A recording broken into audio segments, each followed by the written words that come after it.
Pete's Pigskin Previews brought to you by Raider Pump and Supply. Comprehensive looks at a record 83 area high schools this season, from 6-man to 6A, plus homeschool taps and even New Mexico, all leading up to the start of end zone coverage in late August. First, remind us how Slaton finished up last year. We finished up 7-4, got beaten the by-district round by Childress. And what's the attitude coming into this year? You know, our kids are excited and ready to go. We got a lot of returners back, so the whole town's kind of buzzing and excited for football to be back. Well, I guess, I don't know if it's a good thing or bad thing, but Dave Campbell puts you in there at number 21. That kind of puts a spotlight on Slaton. It does, you know, but that's good for our kids. You know, I think they're excited about that. I know the town's excited about it, and you know, compliments to these kids. They've kind of worked their tails off the last couple of years. You know, got a great coaching staff, you know, that's kind of helped turn things around here, and our kids have bought in, community's bought in, so it's kind of the whole village.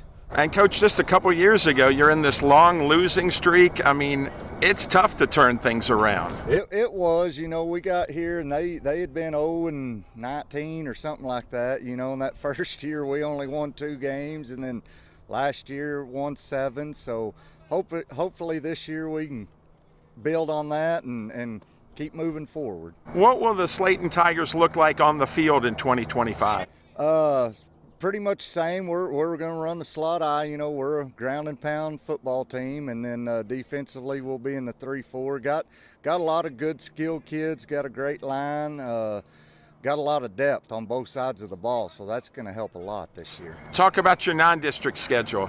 Our non-district schedule will be tough. You know, we go to Freona to start the season. They're always a tough program, and then we got New Deal, which is always a tough one. Post is a good football team. We got Morton and Dimmitt thrown in there, and it's going to be a good test for us for district.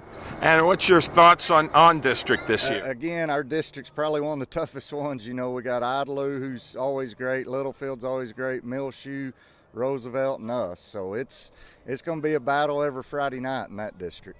And Coach, what's the buzz like in town? It couldn't be better right now. You know, the community's really bought in. You know, like I said, these coaches have done a heck of a job getting this thing turned around. These kids have bought in.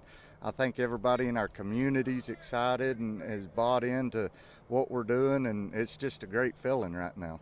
And Coach, what are the goals this year for the Slaton Tigers? Well, of course, you know, we try to break it down into 3 seasons. Preseason, we want to be undefeated, and then going into district, we want to win a district title, and then once we get in the playoffs, we want to see, you know, how many games we can play. You know, I've always told these guys it sure is fun to play Thanksgiving and December football, so we've kind of set those goals right now and try to get those accomplished.